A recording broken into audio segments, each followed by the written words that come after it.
아멘. 어느 날 한 자매가 영국의 문호 칼라일에게 인생이 무엇입니까? 하고 질문을 했습니다. 칼라일이 대답했습니다. 자매님, 광대하고 복잡한 문제에 뛰어들지 말고 단순하고 정결한 삶에서 지족을 배우십시오. 그리고 매일 일과에 충실하십시오 하고 대답했습니다. 중요한 것은 인생이 무엇이냐, 잘 정의하는 것이 아니라 인생을 잘 펼쳐 나가야 된다 하는 뜻입니다. 우리의 믿음 생활도 그렇습니다. 믿음 생활 잘하는 방법이 무엇인지 그것을 아는 것도 중요하지만 더 중요한 것은 우리의 매일매일 삶 속에서 믿음으로 살아가는 것이 중요하다는 말씀입니다. 어떤 분이 교회를 출석하고 믿음 생활을 잘 해야 되겠다 생각을 하고는 어떻게 하는 것이 믿음 생활을 잘 하는 것인가 또 생각을 하니까 고민이 되고 부담이 되고, 그래서 그런 부담을 가지고 늘 어떤 분처럼 밤새도록 철야를 해야 되는가, 아니면 매일 나와 성경 읽고 봉사를 해야 되는가, 또 무슨 봉사를 해야 되는가, 여러 가지 고민을 하고 부담을 가지고 교회를 다녔습니다. 하루는 싱크대 앞에 성경 구절을 거기다가 붙여놓고 설교지를 하면서 그 성경 말씀을 암송을 하는데요. 그런즉 너희는 먹든지 마시든지 무엇을 하든지 다 하나님의 영광을 위하여 하라. 이 말씀을 이제 읽는 순간에 갑자기 마음이 뜨거워지고 그 말씀이 크게 와 닿았습니다. 아니, 내가 지금 하고 있는 설거지도 하나님께 영광이 되잖아. 먹고 마시는 것도 하나님의 영광을 위해서 할 수 있다면 직장생활, 가정생활, 내 삶의 모든 부분이 하나님의 영광이 될 수 있구나. 너무 기뻤습니다. 그래서 집에서 빨래하고 설거지하고 밥하고 하는 허드렛 일도 그전에는 우습게 여겼지만은 이 일도 하나님께서 영광을 받으신다 하니까는 힘이 났습니다. 방바닥을 닦으면서도 나의 죄를 씻기는 예수의 피밖에 없네. 찬송을 부르면서 하나님의 영광을 위해서 방을 닦고요. 그리고 설거지를 하면서도 밥을 하면서도 모든 만사 하나님의 영광을 돌린다고 생각하니까 늘 기쁘고 즐거움으로 그 일을 감당했을 때에 불신의 남편이 그동안에는 늘 종교에 대해서 별로 안 좋게 생각했는데 그 삶의 모습을 보고는 예수님을 영접했다 하는 것입니다. 신앙의 꽃은 감사라는 말이 있습니다. 그런데 그 꽃을 피우지를 못하고 늘 안타깝게 교회에 출석만 하고 그렇게 사는 사람들이 있습니다. 없어서 그런 것도 아니고 모자라서 그런 것도 아닙니다.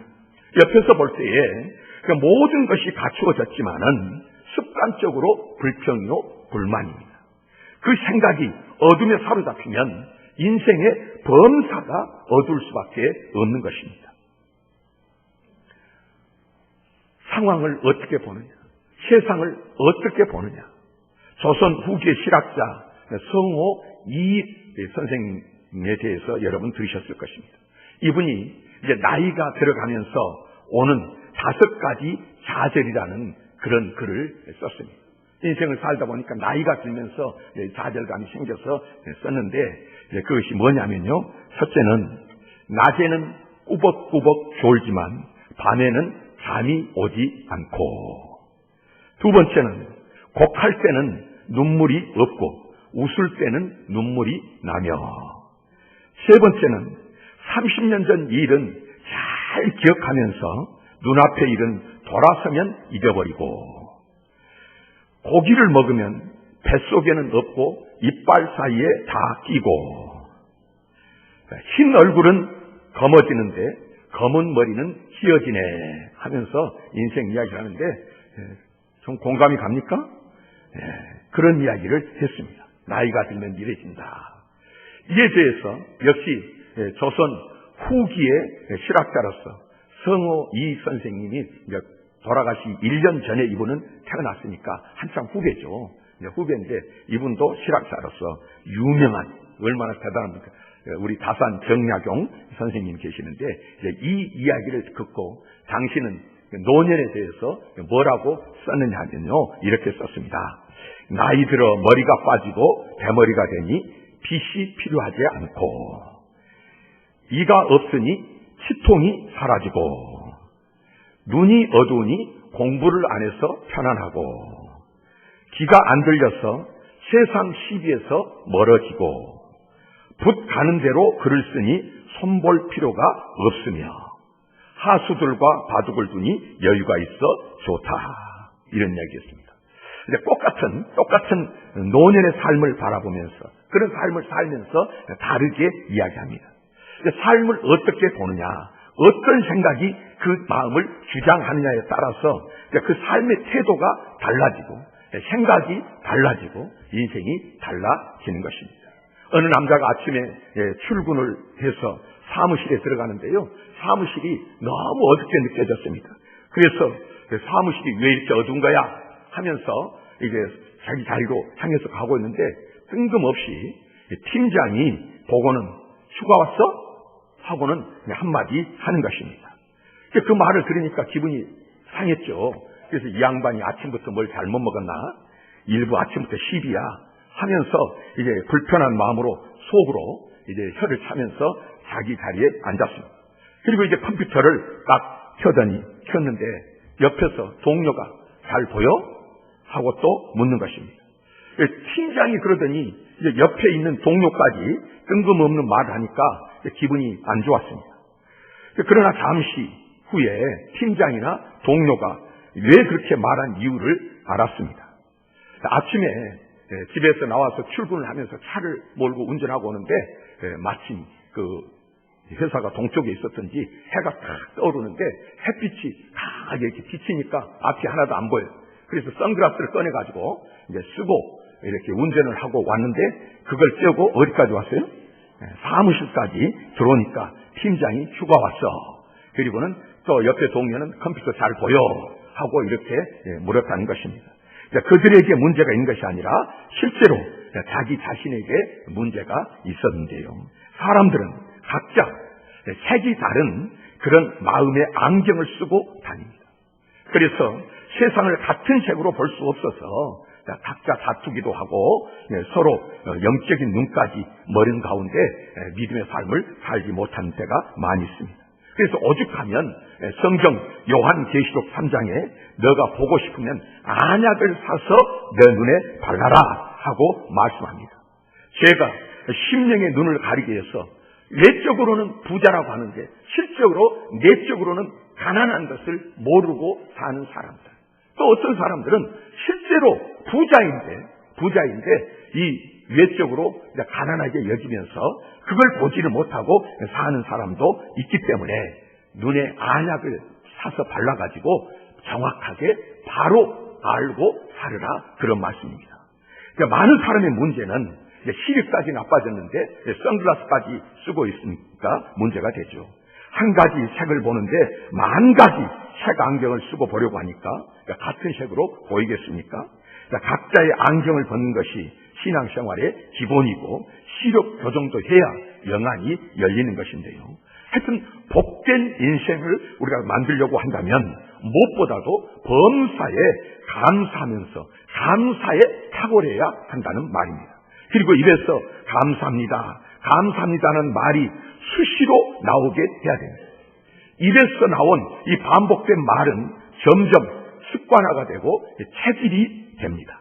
감사하는 말을 많이 하면 거꾸로 감사하는 말도 많이 듣게 되고 감사거리도 많이 얻게 되는데, 감사합니다 하는 말은 복을 부르고 기적을 낳는 거룩한 주문과 같다, 이렇게 말하는데요. 실제로 성경 말씀에 아까 제가 기도 중에 인용했지만 우리 성경의 황금률이라고, 우리 신학교 다닐 때도 그 황금률, 이게 어떤 계명 중에서도 황금과 같이 소중한 그런 율이다 하는 말씀이 있습니다. 어디입니까? 마태복음 7장 12절 말씀입니다. 너희가 무엇인지 남에게 대접을 받고자 하는 대로 너희도 남을 대접하라. 주님이 말씀하셨습니다. 그런데 여기서 우리가 전부 다 나 자신이 난데요. 나 말고 남은 누가 있습니까?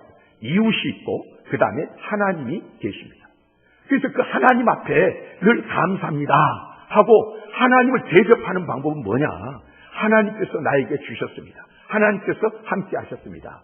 그 은혜입니다 하고 감사합니다 하고 하나님께 대접을 하면 하나님께서도 그렇게 대접을 해 주시는 것이고요. 사람과의 관계도 우리의 자녀들도 어떻습니까? 우리 부모들 입장에서 사랑으로 아무리 많이 줘도 감사합니다 말이 없으면 좀 서운하지 않습니까? 그런데 작은 것을 줘도 감사합니다는 자꾸 주고 싶고 우리 교회 어린아이들이 막 뛰어다니잖아요. 그래서 어떤 애들은 뭘 하나 주면은 감사합니다. 그러면은 또 그 소리 듣고 싶어가지고 이 녀석이 어떻게 또 하나 보자 하고 자꾸 주고 싶은 거예요. 주고 싶은데 여러분 우리가 대접을 받고자 하는 대로 너희도 남을 대접하라. 특별히 감사합니다 하는 것이 세상에 사람들을 대접하는 가장 좋은 것인 줄 믿으시기를 바랍니다. 그래서 이 평범한 것에도 감사거리를 찾고 늘 새롭게 감사할 줄 알아야 그 인생 길이 열리고 더 나아가서 이제 고난 중에도 우리가 감사해야 되는데 추수감사절이 왜 생겼습니까? 청교도들이 신대륙 지금 미국 땅을 발견하고 거기에 도착했습니다. 첫해 겨울을 지나면서 102명이 도착했는데 44명이 추위와 굶주림으로 죽었습니다. 거기에 무슨 감사거리가 있겠습니까? 추위와 많은 사람이 죽어가는 고통 속에 있었지만 그들은 봄에 씨를 뿌리고 또 가을에 추수하게 되었습니다. 여전히 상황은 어려웠지만은 작은 감사의 조건을 붙잡고 추수감사절을 제정한 후에 하나님께 감사했습니다. 이제 오늘 미국은 별로 좋은 모습을 우리에게 못 보이고 지금 앞으로 어떻게 될지는 잘 모르겠습니다만은 적어도 지금까지는 세계 최강대국으로 저렇게 잘 살게 됐는데 미국이 저렇게 잘 살게 된 것 옛날 공산당 소련 후르시초프 서기장이 유명한 말을 했습니다. 미국이 저렇게 잘 살게 된 것은 한 가지다. 감사가 그 입에서 늘 나오기 때문이다.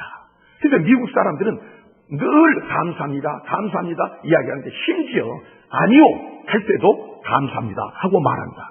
뭐라고 말합니까? No thank you. 이러니 그게 안 될 수가 없다. 그 공산당 자기들과 비교해서 후르시초프가 한 이야기입니다. 여러분 오늘 우리가 사도 바울이 범사에 감사라 권면할 때 그는 핍박과 고통과 시련 속에 있었습니다. 감옥에 있었습니다. 그래서 감사거리를 찾아 감사하고 남들에게도 감사라고 그런 중에서도 권면을 하는 것입니다. 많은 사람들은 눈에 보이는 것만 가지고 불평하다가 감사거리를 다 놓치고 불행하게 살지만은 자세히 찾아보면 감사할 것이 훨씬 많습니다. 여러분 오늘 예배 자리에 나오게 된 것 감사하시기를 바랍니다. 걸어올 수 있는 힘이 있었고요. 가정에 평안이 있었고요. 그리고 지금까지 여러분 하나님이 많은 것에 은혜를 주셨는데 특별히 이 하나님을 아는 믿음을 주셨어요. 하나님 앞에 예배 드리게 되었으니 여러분 이것보다 감사한 일이 어디가 있겠습니까? 그래서 오늘 우리가 이 자리에 나오게 된 것도 감사한 것인데 살다 보면 별로 유익한 것이 없을 것 같아도요. 여러분 우리가 감사하면 더 큰 일이 생기는 것입니다. 좋은 일이 생기는 것입니다.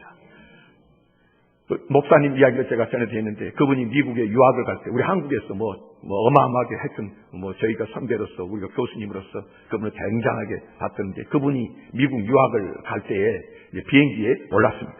비행기에 올라서 걱정이 한두 가지 아닙니다. 미국이라고 나라는 처음 가보지 가서 어떻게 공부를 해야 될지 여러 가지 걱정이 되면서 비행기에 올라타서 이제 가는데요.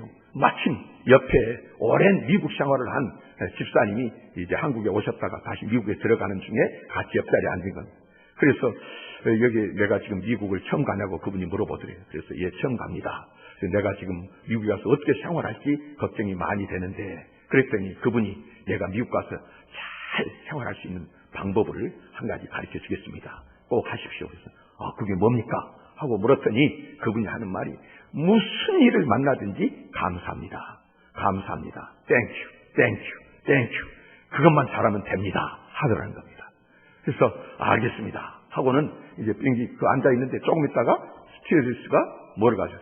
이제 음료수를 가지고 이게 다니면서 그래서 이제 이 그때는 목사님에게 음료수를 이렇게 주니까 그걸 받아 이렇게 먹었는데 옆에서 꼭 찌르더라고요. 감사하시라고. 빨리 지금 감사하시라고. 우리가 머리로는 알지만은 삶 속에 잘 행하지 못하는 것들이 있습니다.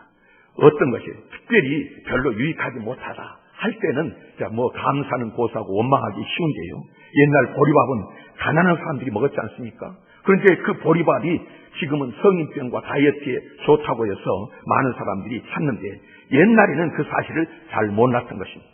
그처럼 싫은 것이 실제로는 유익한 것이 많기 때문에 지금 싫은 것도 그 가운데 유익이 있음을 알고 우리가 감사해야 됩니다.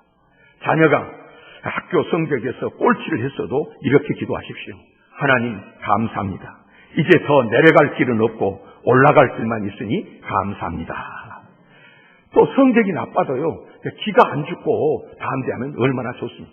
어떤 아버지가요, 아들이 너무 공부를 못하고 안 하니까 답답해서 이제 아들에게 내일 시험 본다니까 너 내일 시험만 잘 보면 내가 핸드폰 하나 사줄게.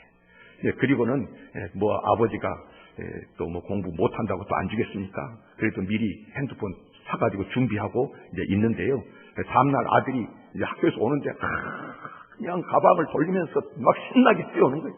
얼마나 그냥 기쁘게 달려오니까 아버지가 야 오늘 저놈이 시험을 잘 봤구나. 너무 좋아가지고 아들이 오니까 아들아 내가 핸드폰 준비하는데 시험 잘 봤냐? 그랬더니 그 아들이 하는 말이 아저씨 누구세요? 핸드폰 아저씨 쓰세요 그러더라고요. 이제 너 시험 못 보면 내 아들도 아니다 하고 아버지가 협박을 했는데 이제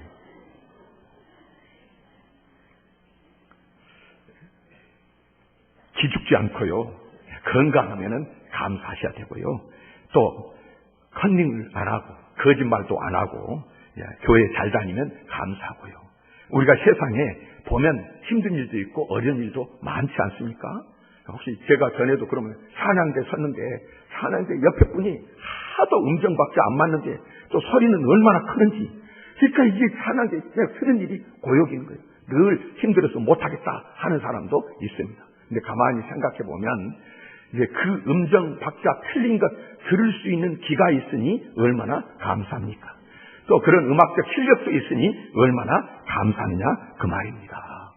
오늘 우리가 보면 교회에서도 너무 보면 힘든 사람, 어려운 사람 있을 때 어저께가 아니고 그저께 금요일 날 어떤 분이 같이 우리 교회 권사님이 식사하는데 너무 힘든 일이 있다는 거예요. 그런데 그분도 힘들고 어려운 때 보자마자 저분이 가정에서 얼마나 힘들었으면 잘할까 그 마음을 먹으니까 위에서 기도하게 되고요. 그런데 그분을 위해서 기도하니까 자기의 마음이 편안해지고 늘 삶 속에서 자기가 오히려 기쁨이 넘치게 되더라. 이런 감정을 하는 것을 들었습니다.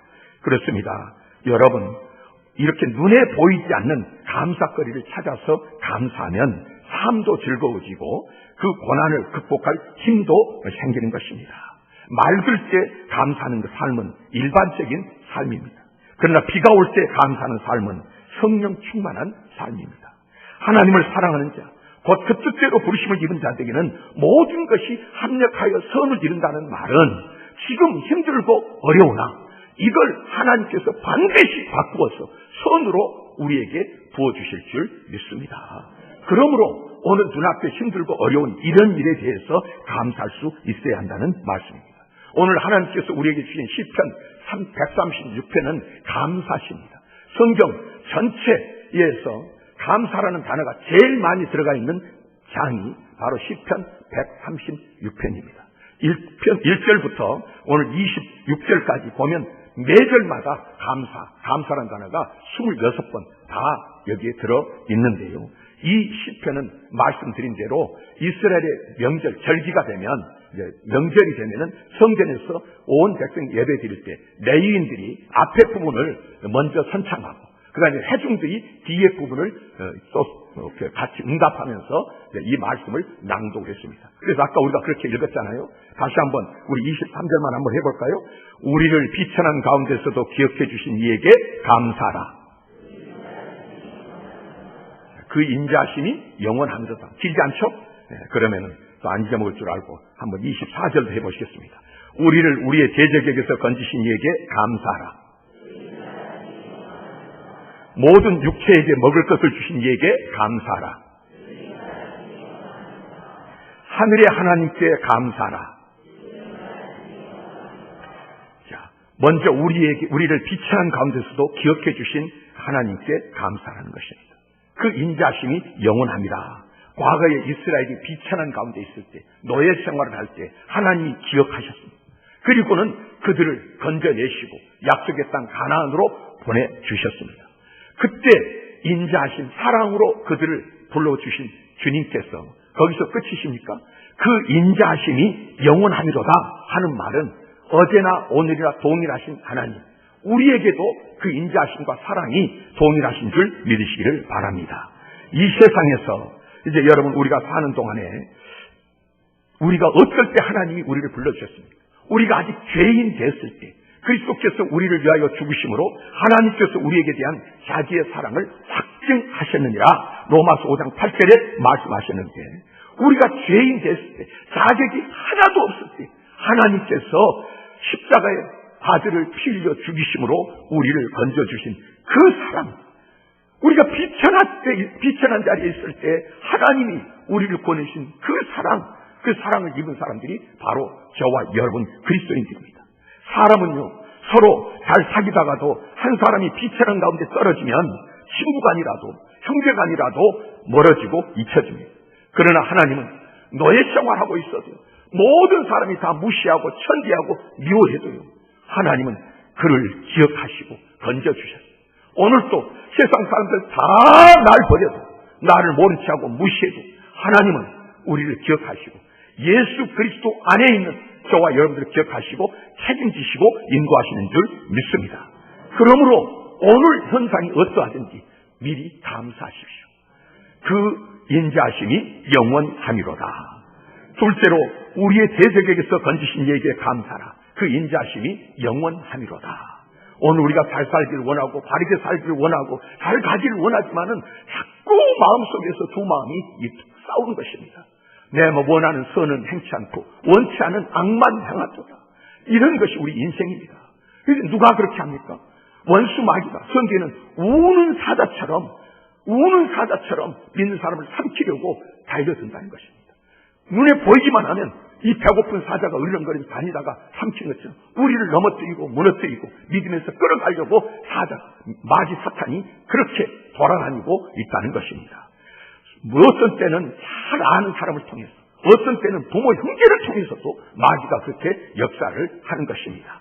그런데 이 마귀에서 우리를 건져주실 분은 누구인가? 예수님께서 너희가 세상에서는 환난을 당하나 담대하라, 내가 세상을 이기었노라. 주님께서 이제 우리를 예수 그리스도 안에서 이미 이김을 주신 줄 믿으시기를 바랍니다. 그래서 예수 이름은 무엇인지 내 이름으로 기도하라는 거예요. 그러니까 베드로하고 요한하고 성전 미문에 가다가 안진뱅이가 있으니까, 지금 고통받고 있으니까 은과 금은 내게 없거니와 내게 있는 것으로 내게 주노니 나사렛 예수 이름으로 일어나 걸으라. 그 예수 이름, 그 건져주신 주님, 그 능력이 이미 우리에게 있고 우리는 이미 이김의 삶을 살고 있는 줄 믿으시기를 바랍니다. 여기서 끝나는 것이 아닙니다. 그 인자심이 영원하니로다. 계속된 주님의 은혜 가운데 있는 것이고요. 모든 육체에게 먹을 것을 주신 하나님께 감사하라고 말씀하십니다. 그 인자심이 영원하니로다. 모든 육체에게 먹을 것을 주신 주님, 공중에 나는 새를 보라, 들의 백화파를 보라. 저들은 길쌈도 하지 않고 농사도 짓지 않지만은 다 살아가지 않느냐? 하물며 너희일까 보냐? 여러분, 오늘 하물며 너희일까 보냐? 오늘처럼 우리가 하나님 이렇게 먹여주시고 입혀주시고 어디가 있습니까? 자, 우리가 자기가 거부해서 그렇지, 저는 우리가 이 땅에서 굶어 죽을 사람 없습니다. 저는 어떤 사람 연금도 없고 뭣도 없고 어떻게 살려니까 걱정이 하나도 없는 것이, 제가 나이 들면은 동사무소에서 쌀 갖다 줄 줄 믿고 살고 있습니다. 어디를 통해서든 굶는 일은 없을 것입니다. 여러분, 우리가 자족하고 서면 하나님이 다 채워주시는 것입니다. 모든 육체에게 먹을 것을 주신 이에게 감사라. 하나님은 모든 육체에게 먹을 것을 주셔서 오늘 저와 여러분들이 힘이 있어서 이 자리에 나왔고요. 그럼 여기서 끝입니까? 말씀드린 그 인자심이 영원하심이로다. 이후에도 하나님이 함께 하시고, 특별히 우리 그리스도인들은 어디까지입니까? 천국까지 이르렀어도 그 인자심이 영원한 줄 믿으시기를 바랍니다. 하늘의 하나님께 감사라. 그 인자심이 영원함이로다. 하늘의 하나님, 저희는 하나님이 하늘에 계신다는 이 말씀 혹시 오해하지 마십시오. 우리 떨어져가지고 저기 계시고 우리는 여기 있다, 이런 이야기가 아니고요. 하늘에 계신다는 말은 그분은 초월하시는, 우리 인간은 한계를 지녀서 늘 제약을 받지만은 그분은 어디 제약을 받는 데가 없는 전능하신 하나님, 거룩하신 하나님, 초월하신 하나님이라는 뜻에서 하늘에 계신 하나님, 이렇게 표현을 하는 것입니다. 그렇기 때문에 그분은 우리의 모든 것을 아시고 보시고 우리를 인도하여 주시고 책임져 주시고, 성경에는 눈동자와 같이 지켜보시고 머리끝 하나까지도 세신 바 되신다고 말씀하셨습니다. 그 주님은, 우리는 아이들이 둘밖에 안 되는데요, 둘이 한꺼번에 와가지고 아빠 이러면 야야 정신없어, 차례차례 말해. 그리고는 얘가 말하고 이제 아빠 이거 그러는데 얘가 말하는 동안에 얘가 무슨 말인지 잊어버릴 때도 많이 있습니다. 들어주지도 못하고요. 그런데 우리 하나님은요, 1000만 명이 기도해서요, 내 집은 만민이 기도하는 집이라. 성전에 와서 우리 하나님 바라보고 기도하면 전능하셔서 우리의 기도를 들어주신 좋으신 우리 아버지가 되어 주시는 것입니다. 그래서 우리가 그 주님을 바라봐요. 그 주님을 바라보고 주님께서 지금까지 주신 은혜를 먼저 감사하십시오. 지금까지 주신 것을 감사로 알면 여러분 그 다음에도 하나님이 감사하는구나 아시는 것입니다. 저는 성경 말씀 중에 늘 감사절 때마다 생각이 나고요, 늘 은혜가 되는 말씀은 10명의 나병 환자가 있었는데 예수님이 지나가니까 다윗의 자손 예수여 우리를 불쌍히 여기소서 하고, 나병 환자들이 가까이 오면 안 되니까, 율법에 가까이 오면 안 되니까 멀리 떨어져 가지고 소리를 지르는 것입니다. 그러니까 예수님께서 너희들 제사장 가서 보여라, 나았다니까. 그러니까는 10명이 제사장에게 가면서 말씀에 순종하고 가면서 나병이 다 나아버린 거예요. 그런데 나중에 예수님께 와가지고요, 내 병이 나았습니다, 감사합니다 하고 인사하고 절한 사람은 사마리아 사람 한 사람밖에 없습니다. 이방인. 나머지 9명은 어디 갔느냐? 예수님이 말씀하시면서 이 사람에게 뭐랍니까? 일어나 가라 하는데요, 저는 일어나 가라 하는 그 말씀에 너무 감격이 되고 감동이 되는 것입니다. 어디로 가라는 거예요? 이제 주님이 살려주셨고 인도해 주셨는데 망하는 길로 보내겠습니까? 일어나 가라 하는 말은 축복의 땅으로, 생명의 땅으로, 더 풍성한 땅으로 하나님이 그를 보내주시는 것입니다. 감사하면 하나님께서 그를 일으키시고 새로운 땅으로 보내주시는 줄 믿으시기를 바랍니다. 오늘 여러분들 이제 이 감사절에 우리 그리스도인들은 무엇을 감사해야 되는가? 예수 그리스도가 나의 구주가 되시고 예수 그리스도 안에서 하나님께서 우리의 아버지가 되시고 그 아버지께서 영원하신 사랑으로 우리를 붙들어 주심을 감사하면서 서는 것, 이것이 오늘 또 진정한 감사가 될 줄 믿습니다.